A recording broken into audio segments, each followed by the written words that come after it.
Boa tarde, senhoras e senhores. Hoje é 3 de novembro de 2025. São 16 horas. Senhoras e senhores, chegou ao fim. Na próxima sexta-feira, o recurso do Jair Bolsonaro vai ser julgado e já está correndo aí no bolsonarismo que ele deve ir para Papuda nos próximos dias, provavelmente na próxima semana ou na outra, no máximo até o fim do mês.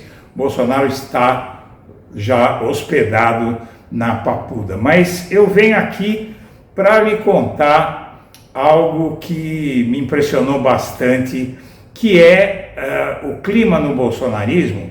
Todo mundo sabe que está pesado, acham que ele vai para Papuda, estão criando ideias mirabolantes para impedir, mas agora o que sai é o Silas Malafaia reconhecendo que o bolsonarismo está acabado. O Silas Malafaia dizendo que não espera nenhum tipo de reação em defesa de Jair Bolsonaro, e ele atribui isso ao Alexandre de Moraes e ao STF pela forma como conduziram o processo contra o Bolsonaro. E, na verdade, esse é um reconhecimento do Silas Malafaia de que o bolsonarismo, apesar dessas espertezas que estão fazendo aí, como fizeram lá no Rio de Janeiro, o bolsonarismo está, minha amiga, meu amigo, arrebentado.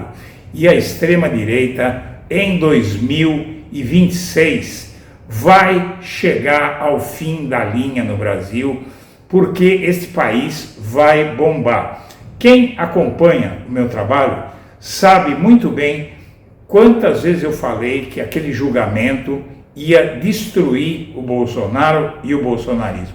E está destruindo. Quem está ainda ao lado deles é o núcleo duro, mas do Bolsonaro nenhum deles quer mais saber, e o Malafaia está confessando isso publicamente, que o Bolsonaro vai ser preso e não vai acontecer nada, porque ninguém vai se mexer. Vamos assistir. Você que acompanha o Blog da Cidadania, eu venho pedir a sua ajuda. Este fim de ano está bastante difícil do ponto de vista de remuneração para poder financiar o trabalho aqui do Blog da Cidadania. Então, se você puder nos ajudar fazendo uma doação, se você considerar fazer essa doação, use o código Pix que está na tela, nos ajude para a gente poder fazer um canal melhor para você e nos manter para poder enfrentar essa guerra que vai ser a eleição de 2026. Conto com você.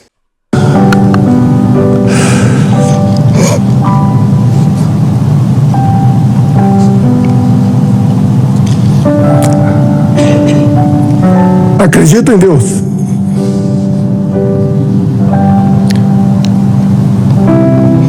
Peço orações a vocês. E por muitas vezes o óbvio está na tua frente. As pessoas poderosas dessa nação, algumas dessa casa, quando se conscientizarem do óbvio, que um dia ele vai embora, ele muda. Quantas vezes eu já falei, o que falta para nós sermos a terra prometida do Ocidente? Falta quase nada, mas alguns poucos nos atrapalham. Mas vamos seguir o exemplo do Gedeuti. Vamos acreditar, cada um fazer a sua parte, dar o máximo de si. Caso essa missão seja impossível, daí sim, entregue nas mãos de Deus. Muito obrigado a todos vocês, que Deus conforte a família, os amigos do prezado Gedeuti. Carlos Alberto Brilhante Ustra. Qual foi a participação dele na sua tortura? Ele botava a mão na massa? Ele era o dirigente, substituindo o outro. Quando eu fui presa, era um outro e entrou ele. E botava a mão na massa e determinava tudo. E ele foi diretor e orientador e torturador em diversas regiões do país. Ele era considerado um dos campeões dos torturadores da ditadura. Até hoje. A história é perversa, como tudo que esse homem fez. Ele já morreu. Nós fomos recebidos... Mas foi condenado antes. Ele, na verdade, foi o único militar condenado como torturador pela justiça. Porque eu tenho eu diria, a honra de ter denunciado, porque até então nenhum tinha sido, porque até não tínhamos condição. Depois que eu fiz a denúncia, Pedro, para ir para Brasília, eu tinha que olhar os passageiros, porque esse homem se mudou para Brasília quando voltou ao Brasil. E aí ele ficou morando lá e eu tinha medo. Perderam em 64, perderam agora em 2016, pela família e pela inocência das crianças em sala de aula que o PT nunca teve, contra o comunismo, pela nossa liberdade, contra o Fórum de São Paulo, pela memória do coronel Carlos Alberto Brilhante Ustra. Onde será que foi parar toda aquela arrogância, não? Como desaparece a arrogância quando esses pretensos valentões ficam com medo e mostram quem são de verdade. Bom, o STF começa a julgar o recurso do Bolsonaro nesta semana. O calendário prevê que os ministros poderão analisar os recursos apresentados pelos condenados até 14 de novembro. Bolsonaro, na sexta-feira, está condenado. E o trânsito em julgado vai ser muito rápido. Ele vai terminar o mês de novembro na Papuda. Mas aqui você vê que ele acredita que será mandado para Papuda, mas tem uma estratégia, quer pedir prisão domiciliar, quer pedir não sei o que, quer pedir não sei o que lá, porque esse é o homem do jeitinho, esse cara é o sujeito do jeitinho. Ele sempre deu um jeitinho para tudo na vida dele, né? Condenado na ação da trama golpista, em contagem regressiva, para o início da pena, apesar de ainda tentar os últimos recursos, o Bolsonaro começa a pensar nos próximos passos. Segundo uma fonte com bom trânsito na família, ele pretende tentar reverter a prisão para domiciliar, né? Então ele já aceitou que vai ser preso. Depois ele vai aceitar que vai ser na Papuda, vai ser numa ala reservada para ele.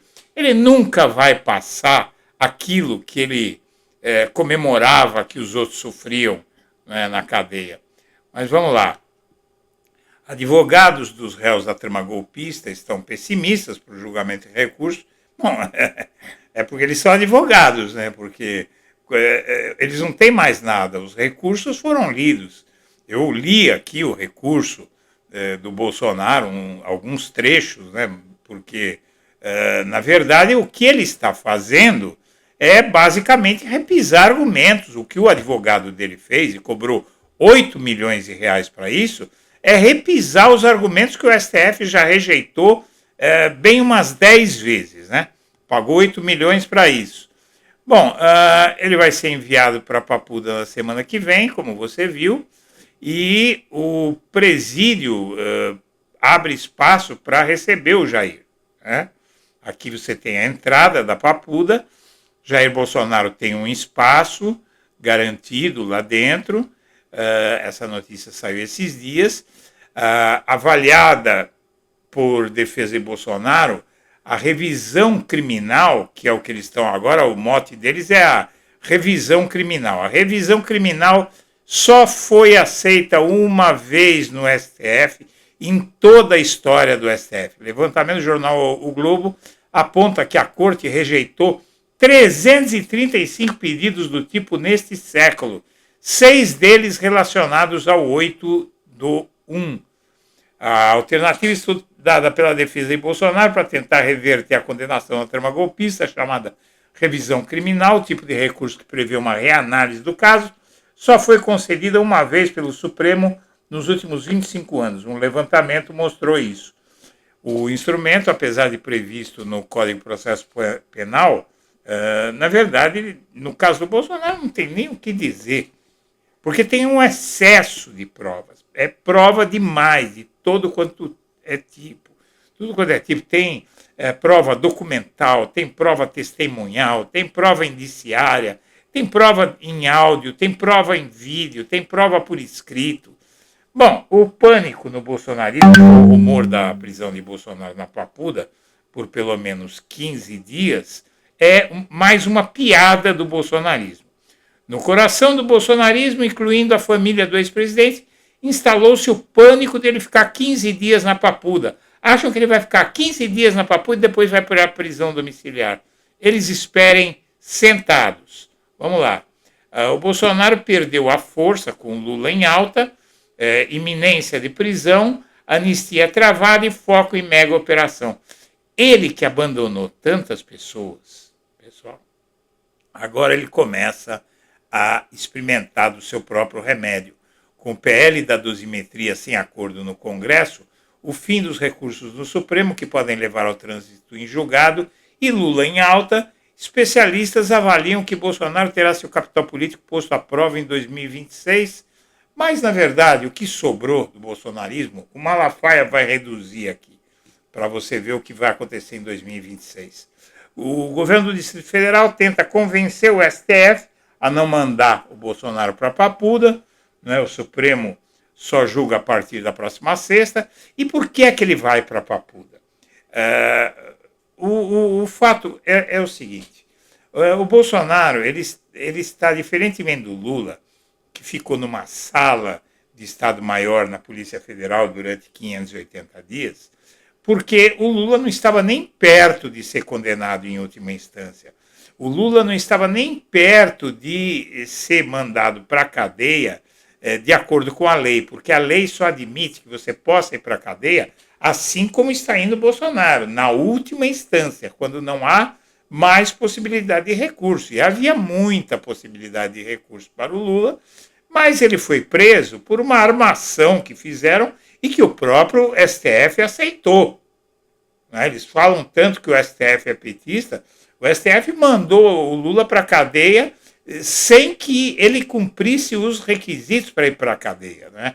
Porque ele foi condenado em segunda instância, o que a Constituição, no artigo 5º, proíbe, né? Mas disso eles não falam.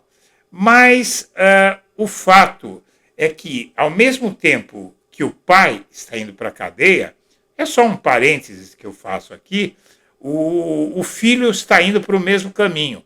O STF marcou para o dia 14 agora o julgamento da denúncia contra Eduardo Bolsonaro. Marcou para 14 de novembro, por coação à justiça. O julgamento vai ser no plenário virtual a partir das 11 horas e os ministros têm até às 23h59 do dia 25 de novembro para votar.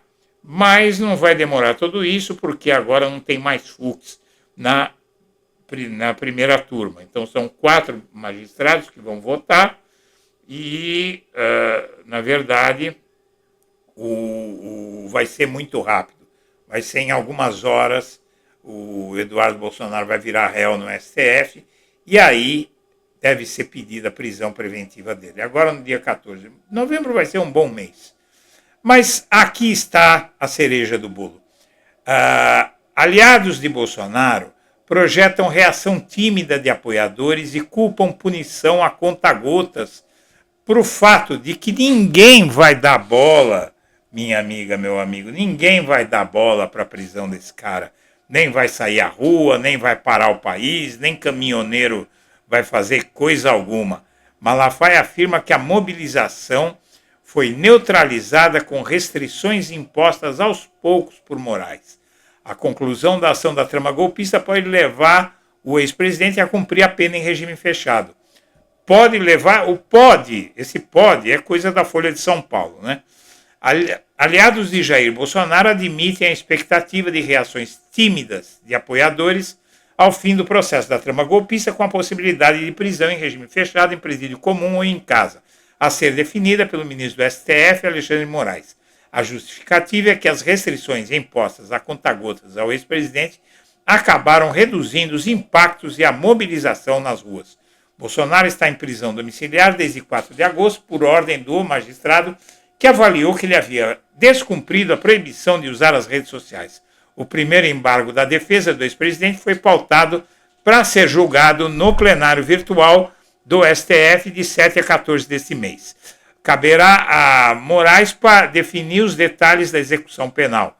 O Bolsonaro pode permanecer em prisão domiciliar, ser transferido para um presídio, como a Papuda, em Brasília, ou pode ficar na Polícia Federal, como Lula. Aliados dizem que o pior cenário seria a Papuda, mas esperam que ele seja mantido em domiciliar. Eles esperam. Por quê? Porque ele tem soluço, vômitos e mal-estar. Ser frouxo não dá direito à prisão domiciliar, pessoal. Ser frouxo não dá direito a isso. Independentemente do destino de Bolsonaro, seu entorno admite não projetar uma mobilização robusta em reação à sentença final, como aconteceu com Lula, preso em 2018 por ordem do então juiz Sérgio Moro. Eles afirmam que a escalada das restrições contra o ex-presidente, da apreensão do passaporte à prisão domiciliar, acabou reduzindo a importância do início do cumprimento da pena junto aos apoiadores. Em conversas com a Folha, aliados como o pastor Silas Malafaia ilustraram esse argumento com a comparação com um sapo em panela fervente. Se você tentar botar um sapo numa água quente, ele pula fora. Mas se você botar um sapo numa água fria, ligar o fogo devagarzinho, ele vai morrer cozido, disse o religioso, o organizador de atos bolsonaristas em São Paulo. A maldade não é maldade, ele tem a cara de pau de dizer que é maldade. A maldade não é feita de uma vez só, ela é feita devagar, e aí o ser humano se acomoda. Para chegar ao ponto de dizer assim, Bolsonaro já está preso mesmo, aí dane-se. É isso que vai acontecer mesmo, mas não é de agora. O movimento de baixa adesão de apoiadores já foi observado com a prisão domiciliar do Bolsonaro, que não aconteceu nada. Apenas 40 pessoas estiveram numa manifestação que eles convocaram. O maior ato desde a sua domiciliar foi o 7 de setembro, nas capitais, mas desde então foram poucas as mobilizações. Quando preso, Lula contou com os esforços do PT e do MST na montagem de um acampamento e da vigília Lula livre em Curitiba. Todos os dias os participantes entoavam bom dia e boa noite, presidente, porque eu estive nesse acampamento e quando as pessoas têm convicção de que estão fazendo a coisa certa, elas persistem. Mas essa gente sabe que ele é culpado, essa gente sabe que todos eles estão lutando por privilégios, aqueles que lutam mesmo. Tem os pobres coitados ali que não sabem nem o que estão fazendo, que também não vão sair em defesa do Bolsonaro, mas os cabeças, né, e as pessoas de classe média alta, essas que vão na manifestação na Paulista, sabem que ele é culpado. Também foram organizadas dezenas de visitas de figuras de peso ao Lula, seguidas de entrevistas coletivas da imprensa. Nada similar está sendo montado pelo PL às vésperas do recolhimento de Bolsonaro. O entorno do ex-presidente e políticos de direita citam outros motivos para justificar a ausência de mobilização. Parte deles afirma que o presidente do PL, Valdemar Costa Neto, investigado no inquérito da trama golpista, não tem interesse em empenhar esforços, inclusive recursos financeiros, para reagir. O PT não tinha recurso financeiro nenhum, o PT estava arrebentado. Segundo esta interpretação, Valdemar poderia ganhar mais politicamente com Bolsonaro preso. Isso sem dúvida, né? Eu nem vou entrar nessa questão aí que falam sobre a mulher do Bolsonaro, o Valdemar, porque eu acho que isso aí não vem ao caso, seja lá o que for, tá? Mas ele vai ganhar mesmo, o que ele vai ganhar é paz, porque o Bolsonaro está afundando, ele levantou a extrema-direita no Brasil e agora está afundando, pelo menos isso, né? Uma ala mais radical do partido ligado a Eduardo Bolsonaro vê no dirigente uma figura do centrão e busca mudar os rumos da legenda. Valdemar, por sua vez, deixa a decisão final de montagem de chapas com o Bolsonaro e se queixa aliado sobre a dificuldade de fazer campanha com Bolsonaro preso. Claro, a gente sabe disso, foi assim com Lula. Outra análise do entorno de Bolsonaro é de que os apoiadores estariam com medo de se manifestar diante dos avanços das investigações e condenações na corte. a decepção da militância bolsonarista mais engajada também é citada como explicação para a tímida reação. Sabe por quê a decepção? Porque eles estão vendo que tem prova. As provas foram apresentadas. Quantas vezes, você que acompanha o blog da Cidadania, eu disse aqui que esse julgamento ia arrebentar com o Bolsonaro, porque todas as provas iam ser despejadas no cenário político. O grupo não teria gostado das brincadeiras que o ex-presidente fez com Moraes durante o interrogatório. Mostrou que é frouxo, né? A verdade é essa. Segundo essa leitura, quando Bolsonaro e seus filhos negaram apoio a qualquer anistia que não envolvesse o ex-presidente, esses eleitores também teriam passado a desconfiar que a família tem como prioridade defender a si próprio seu capital político. Mas é óbvio, né? Eles descobriram agora, a gente sabe disso faz tempo. O integrante do PL afirmou haver cansaço entre políticos da base bolsonarista diante da insistência do clã na pauta da anistia, que aqui também nunca ninguém acreditou, principalmente aqui no blog da Cidadania, que isso ia passar. Até porque é inconstitucional. Inelegível, o Bolsonaro mantém seu nome na disputa, ele quer fazer o que o Lula fez e ele não tem cacife eleitoral para isso. O Bolsonaro é um acidente de percurso. A facada fez as pessoas, o messianismo aflorar nas pessoas, nessas pessoas mais dadas a fanatismo religioso e tal. Políticos que defendem a indicação de um sucessor com rapidez argumentam que essa seria a principal saída para o ex-presidente. Para esses interlocutores, como a escolha de uma candidatura está interditada no momento pela família, a direita foca no tema da anistia, e que também não vai dar em nada. Senhoras e senhores, eu agradeço a atenção e deixo meu abraço para todo mundo.